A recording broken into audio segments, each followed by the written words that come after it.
إذا أخذت الأرض زخرفها وزينت وظن أهلها أنهم قادرون عليها أتاها أمرنا ليلا أو نهارا فجعلناها حصيدا كأن لم تغن بالأمس كذلك نفصل الآيات لقوم يتفكرون صدق اللہ العظیم۔ سورہ یونس کی آیت نمبر 23 تک ہم پڑھ چکے ہیں۔ آج آیت نمبر 24 سے درس ہو رہا ہے۔ پچھلے درس میں ہم انسان کی سرکشی کے حوالے سے پڑھ کر آئے کہ انسان کتنا سرکش ہے، جب مصیبت اور پریشانی میں پھنستا ہے تو اللہ کو پکارتا ہے، اور جب اللہ اس کو مصیبت اور پریشانی سے نکال دیتا ہے، نجات دے دیتا ہے، تو پھر اس کے بعد وہ سرکشی کرنے لگتا ہے۔ اذا هم يبغون في الارض بغیر الحق، تو اچانک وہ سرکشی کرنے لگ جاتا ہے زمین میں ناحق، یعنی اب اللہ کو بھول جاتا ہے اور نام کسی اور کا لینے لگتا ہے۔ فلانی جگہ گیا تھا، وہاں سے میرا کام بن گیا، فلانی درگاہ پر گیا تھا، وہاں سے کام بنا، یعنی دوسرے کا نام لینے لگتا ہے، شرک کے اندر مبتلا ہو جاتا ہے۔ یہ شرک جو لوگ کرتے ہیں، کیوں کرتے ہیں؟ اگر غور و فکر کیا جائے تو جہاں بھی جو بھی شرک کر رہا ہے صرف دنیا کے لیے۔ کوئی اس لیے شرک کرتا ہے اچھی نوکری مل جائے، اچھا عہدہ مل جائے، کوئی اس لیے کر رہا ہے کاروبار ٹھیک چلے، کوئی اس لیے شرک کرتا ہے اولاد مل جائے، کوئی اس لیے شرک کرتا ہے کہ مصیبت اور پریشانیوں سے حفاظت ہو۔ جو بھی شرک کر رہا ہے تو سب کے سب دنیاوی مقاصد کے تحت شرک کرتے ہیں۔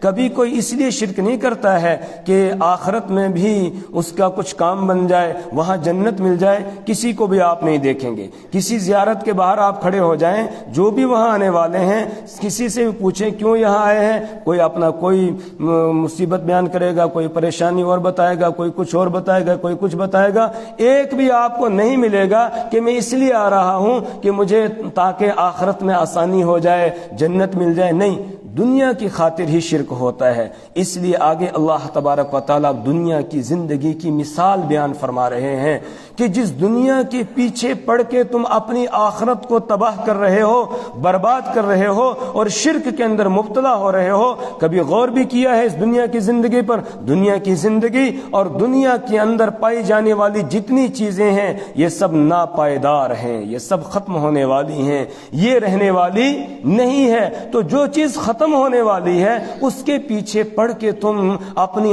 دائمی جو آخرت ہے، جو ہمیشہ رہنے کی زندگی ہے، اس کو کیوں خراب کر رہے ہو؟ اس کو خراب نہ کرو، ذرا عقل کے ناخن لو، ہوش سے کام لو اور اپنی آخرت کے بنانے میں لگ جاؤ۔ دنیا کی خاطر آخرت کو تباہ نہ کرو۔ دنیا بھی اللہ ہی عطا کرنے والا ہے اور آخرت بھی اللہ ہی عطا کرنے والا ہے، اس لیے اپنے تعلق کو اللہ کے ساتھ مضبوط کرو۔ اللہ تعالیٰ تمہیں سلامتی کے گھر کی طرف بلاتا ہے، سلامتی کے گھر کی طلب میں اور اس کی تلاش میں لگ جاؤ۔ اور یہ جو دنیا والا گھر ہے جو ناپائیدار ہے، جو ہمیشہ جو ہمیشہ رہنے والا نہیں، ختم ہونے والا، اس کے پیچھے پڑ کے اپنی آگے کی زندگی کو برباد نہ کرو۔ انما مثل الحیات الدنیا كماء انزلناه من السماء انما یقینا مثل الحیات الدنیا، دنیاوی زندگی کی مثال، کماء اس پانی کی طرح ہے، انزلناه من السماء جس کو ہم نازل کرتے ہیں، اتارتے ہیں آسمان سے، فاختلط به نبات الارض پھر اس پانی کے ساتھ مل جاتی ہے زمین کی نباتات، زمین کا سبزہ اس پانی کے ساتھ مل جاتا ہے، مما یأکل الناس والانعام ان چیزوں میں سے جسے انسان کھاتے ہیں، والانعام اور جسے جانور کھاتے ہیں۔ مطلب کیا ہے کہ دنیا کی زندگی کی مثال پانی کی طرح ہے۔ آسمان سے پانی برسا، زمین بالکل بنجر تھی، اب جیسے ہی پانی زمین میں اترا، زمین کے اندر داخل ہوا تو ایک دم زمین کے اندر سے زمین کا سبزہ اگ کر باہر آ گیا۔ زمین نے ہریالی کی چادر اوڑھ لی، ہری ہو گئی زمین، پہلے بالکل بنجر تھی، خالی پڑی ہوئی تھی، لیکن جیسے ہی اس پر پانی گرا بارش کا تو اب زمین کا جو سبزہ تھا وہ پانی کے ساتھ مل کے اور پھر باہر آ گیا اور پوری زمین جو ہے وہ ہری ہو گئی، ہریالی کی چادر زمین نے اوڑھ لی۔ فاختلط به نبات الارض، اب زمین سے جو اگنے والی چیزیں ہیں ان میں سے بعض ایسی ہیں اس کا کچھ حصہ انسان کے کام آتا ہے اور کچھ حصہ جانوروں کے کام آتا ہے، اسی طریقے سے بعض ایسی چیزیں ہیں کہ جن کو انسان بھی کھاتے ہیں پوری کو، اسی طرح جانور بھی کھاتے ہیں، سبزیاں ہیں، ساگ ہے، یہ سارے انسان بھی کھاتے ہیں، اگر جانور کو چھوڑو گے وہ بھی کھائے گا۔ اسی طریقے سے دانے ہیں تو دانے انسان کھاتا ہے، اس کا آٹا بنا کر، چاول ہے انسان کھاتا ہے لیکن اس کا جو گھاس ہے اس کو جانور کھاتا ہے۔ تو یہ زمین سے جو نباتات اگی ہے، ذرا اس پر آپ نے غور کیا کہ پہلے آپ نے دیکھا زمین خالی پڑی ہوئی تھی، چٹیل میدان کی طرح تھی، اس پہ کچھ بھی نہیں تھا، اب پانی گرا، پانی کے نتیجے میں نیچے سے کھیتیاں اگائیں اور پھر یہ کھیتی اگتے اگتے ایک وقت ایسا آیا کہ یہ بالکل لہلہانے لگی کھیتی اور اپنے شباب پر پہنچ گئی۔ جب یہ شباب پہ پہنچ جاتی ہے کاشتکار بہت خوش ہو جاتا ہے کہ دیکھو کتنی اچھی ہے، اور ایک خوشنما منظر بھی ہوتا ہے، دیکھنے میں بھی بہت اچھا لگتا ہے جب کھیتیاں لہلہا رہی ہوں، اور اس کے بعد پھر آہستہ آہستہ یہ سوکھنا شروع ہو جاتی ہے اور پھر ایک وقت آتا ہے کہ بالکل سوکھ جاتی ہے، اور کاشتکار خوش ہو رہا ہوتا ہے اس پر کہ اب کھیتی کٹے گی، کٹنے کے بعد پھر اچھے دن آئیں گے، پھر کھیتی یہ اناج بکے گا اور میرے پاس پیسے آئیں گے، خوش ہو رہا ہوتا ہے کہ اب خوشحالی آئے گی، لیکن اچانک ایسا ہوتا ہے کہ کوئی مصیبت، کوئی آفت آسمان سے آ جاتی ہے اور اس ساری کھیتی کو تباہ کر دیتی ہے اور آدمی ہاتھ ملتا رہ جاتا ہے۔ اسی طرح انسان کی زندگی ہے کہ پہلے بالکل زمین کے اندر تھا، زمین کی نباتات میں آیا، پھر انسان نے اس کو کھایا، کھانے کے بعد اس سے خون تیار ہوا، خون کے بعد پھر اس سے وہ ناپاک قطرہ تیار ہوا، پھر اس کو اللہ تبارک و تعالی نے جمع ہوا خون بنا دیا اور پھر اس کے بعد ایک بوٹی کی شکل دے دی، بوٹی کے بعد پھر اسی میں اللہ تعالی نے ہڈیوں کو پیدا کیا، پھر ہڈیوں کے اوپر گوشت چڑھا دیا۔ ابھی آپ نے نماز میں دوسری رکعت کے اندر جو ہے سورہ المؤمنون اس کا پہلا رکوع آپ نے سماعت فرمایا، اس میں اللہ تعالی نے انسان کن مراحل سے گزر کر آتا ہے اس کو اللہ تعالی نے بیان فرمایا ہے، یعنی 7 مراحل بیان فرمائے ہیں دنیا میں آنے سے پہلے کے، 7 مراحل ہیں، ان 7 مراحل سے گزر کر دنیا میں آ جاتا ہے۔ جب دنیا کے اندر آ گیا پہلے چھوٹا بچہ ہوتا ہے بڑا خوبصورت، پھر آہستہ آہستہ یہ بڑھنا شروع ہوتا ہے، جوانی کو پہنچ جاتا ہے اور جوان ہونے کے بعد پھر آہستہ آہستہ بال سفید ہونا شروع ہو جاتے ہیں اور ہڈیاں کمزور ہونا شروع ہو جاتی ہیں اور جسم ڈھلنا شروع ہو جاتا ہے اور پھر آہستہ آہستہ بالکل بوڑھا ہو جاتا ہے اور اس کے بعد پھر اب دنیا سے چلا جاتا ہے۔ بالکل کھیتی کی طرح کا تمہاری زندگی بھی ہے، جس طرح کھیتی ہے اسی طرح تمہاری زندگی ہے، اور کھیتی کا تم ہر سال مشاہدہ کرتے ہو، 1 مرتبہ 2 مرتبہ یا کہیں پر 3 مرتبہ بھی یا 4 مرتبہ بھی مشاہدہ کرتے ہو۔ بس اپنی زندگی کو اسی پر قیاس کر کے عبرت حاصل کرو، اور یہ ناپائیدار زندگی ہے، یہ ختم ہونے والی ہے، پائیدار نہیں ہے۔ جو پائیدار زندگی ہے آگے والی اس کی تیاری میں لگ جاؤ۔ تو انما مثل الحیات الدنیا، بے شک دنیاوی زندگی کی مثال کماء، پانی کی طرح ہے، انزلناہ من السماء، جس کو ہم اتارتے ہیں آسمان سے، فاختلط به نبات الارض، پھر اس کے ساتھ زمین کا سبزہ مل جاتا ہے، مما یاکل الناس، ان چیزوں میں سے جنہیں انسان کھاتے ہیں، والانعام، اور ان چیزوں میں سے جنہیں جانور کھاتے ہیں۔ یہاں اللہ نے دنیاوی زندگی کی مثال دی پانی کے ذریعے، پانی کے ساتھ۔ ایک بات یاد آ گئی، انسان کی زندگی پانی کی طرح ہے، اسی لیے اگر کوئی آدمی خواب کے اندر پانی دیکھتا ہے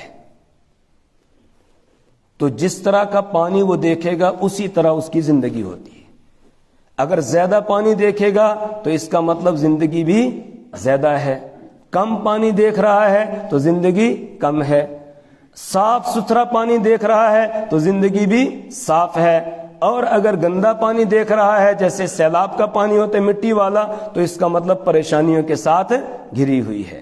تو یہ پانی کے ساتھ انسانی زندگی کی جو مثال دی ہے تو خواب میں بھی گویا یہ زندگی ہی انسان کی اس کو دکھائی دیتی ہے اگر پانی کا وہ خواب دیکھ رہا ہے۔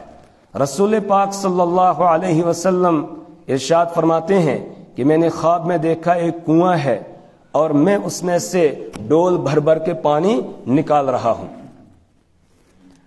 اور میں نکالتا رہا جب تک اللہ نے چاہا، یعنی بہت پانی نکالا میں نے۔ پھر فرماتے ہیں میرے ہاتھ سے ڈول لے لیا سیدنا ابو بکر صدیق رضی اللہ تعالی عنہ نے۔ حضرت ابو بکر صدیق رضی اللہ تعالی نے ایک ڈول نکالا یا دو ڈول نکالے، اور ساتھ ہی فرمایا کہ ان کے نکالنے میں بھی کچھ کمزوری تھی، اللہ کمزوری کو معاف کرے، مشکات شریف میں روایت ہے، آپ یہ فرما رہے ہیں۔ اس کے بعد فرماتے ہیں حضرت ابو بکر صدیق رضی اللہ تعالیٰ عنہ کے ہاتھ سے وہ ڈول لے لیا سیدنا فاروق اعظم رضی اللہ تعالیٰ عنہ نے۔ جیسے ہی ابو بکر صدیق رضی اللہ تعالیٰ عنہ کے ہاتھ سے ڈول لیا حضرت فاروق اعظم رضی اللہ تعالیٰ عنہ نے، تو پہلے وہ چھوٹا ڈول تھا بڑا ڈول بن گیا، اس کو عربی زبان میں غرب کہا جاتا ہے، بڑا ڈول، یعنی وہ اونٹ کے چمڑے، یہ گائے کے چمڑے کا بنایا جاتا تھا، تو بڑا ڈول بن گیا ان کے ہاتھ میں، اور پھر انہوں نے نکالنا شروع کیا۔ اور رسول پاک صلی اللہ علیہ وسلم فرماتے ہیں میں نے ایسا شخص نہیں دیکھا اتنی زبردست طریقے سے پانی کو نکالنے والا، کھینچنے والا، جیسے سیدنا فاروق اعظم رضی اللہ تعالیٰ عنہ پانی کو نکال رہے تھے۔ اور پھر اس کی تعبیر آپ نے یہی بیان فرمائی کہ رسول پاک صلی اللہ علیہ وسلم کا زمانہ ہے، اسلام، یعنی آپ پانی نکال رہے ہیں، گویا اسلام پھیل رہا ہے۔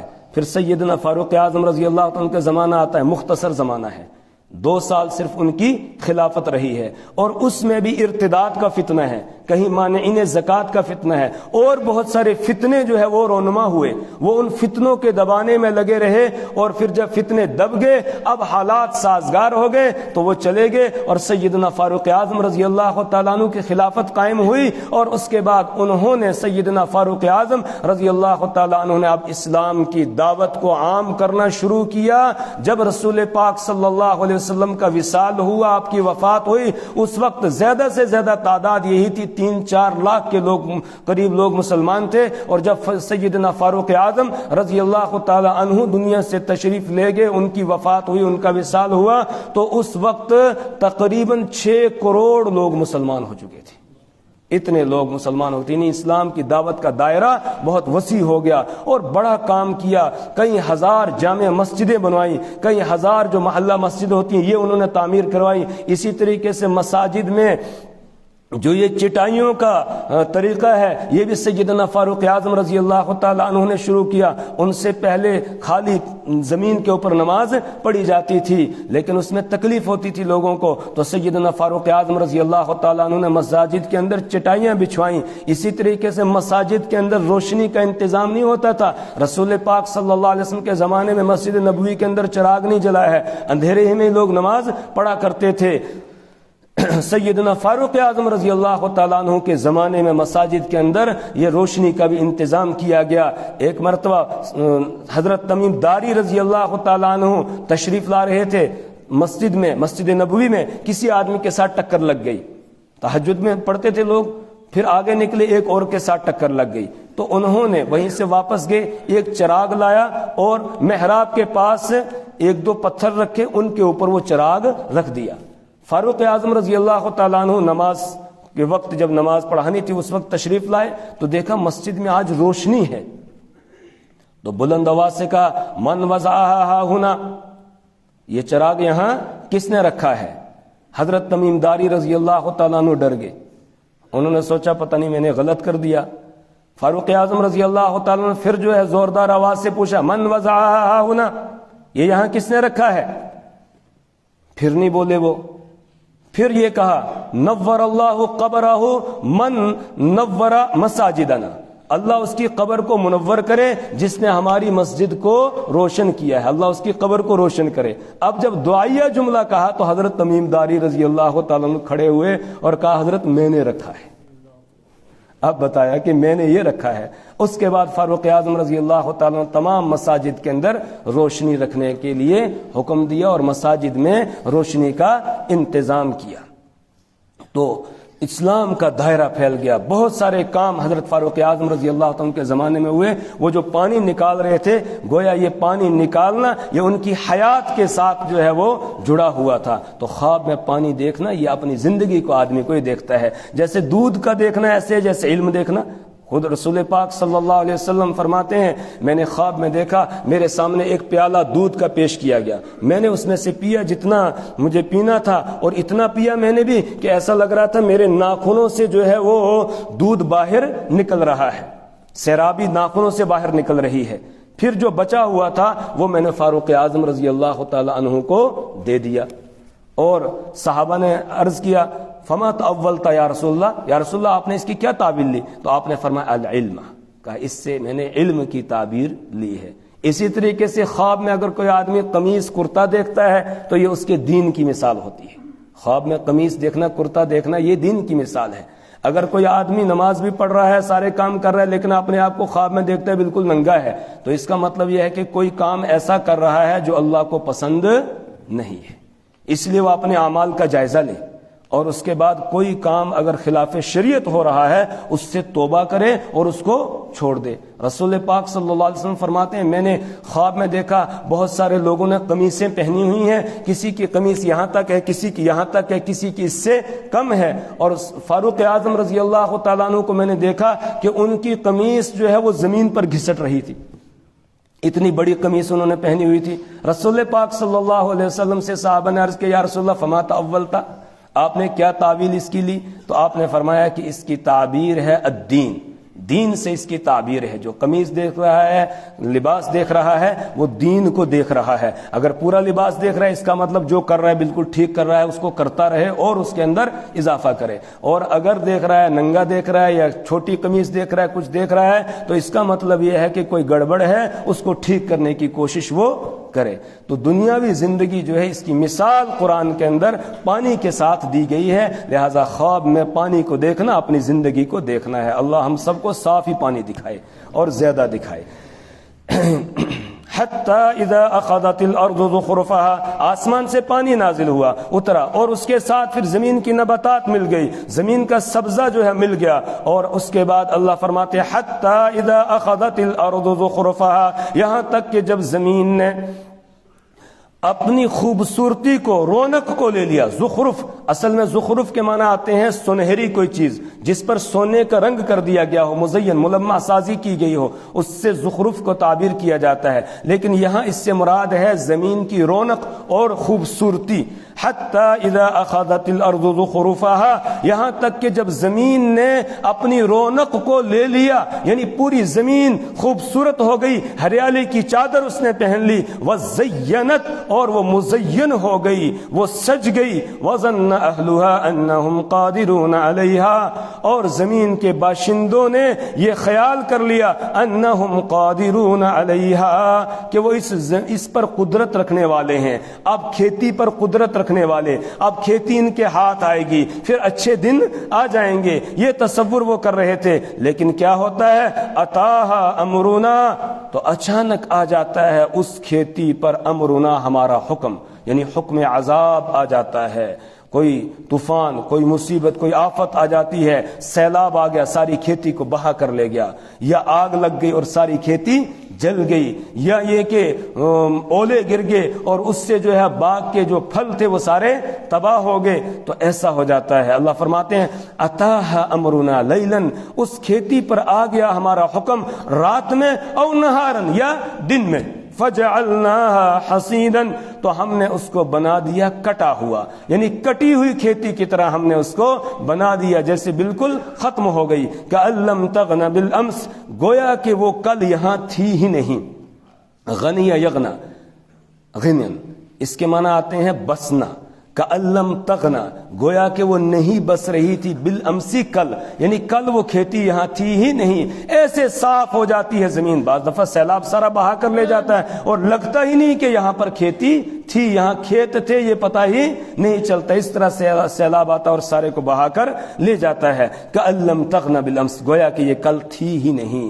اللہ فرماتے ہیں اسی طرح انسان کی زندگی ہے، نہ معلوم نہیں ہے کب ختم ہو جائے، کب اللہ کا حکم آ جائے. جائے، اس لیے ہر وقت تمہیں تیار رہنا چاہیے اور آخرت کی زندگی کی تیاری کرنی چاہیے. اور یہ کسی کو پتہ نہیں ہے کہ اس کی زندگی کتنی رہ گئی ہے. جیسے کھیتی کے بارے میں یہ نہیں کہا جا سکتا یقین سے کہ ہمارے ہاتھ آئے گی، اسی طرح آدمی یقین کے ساتھ یہ نہیں کہہ سکتا کہ میں اتنے سال تک زندہ رہوں گا. نہیں، اس لیے کہ ابھی ہم مسجد میں ہیں، باہر نکلنے سے پہلے کس کا نمبر آ جائے گا کوئی پتہ ہے؟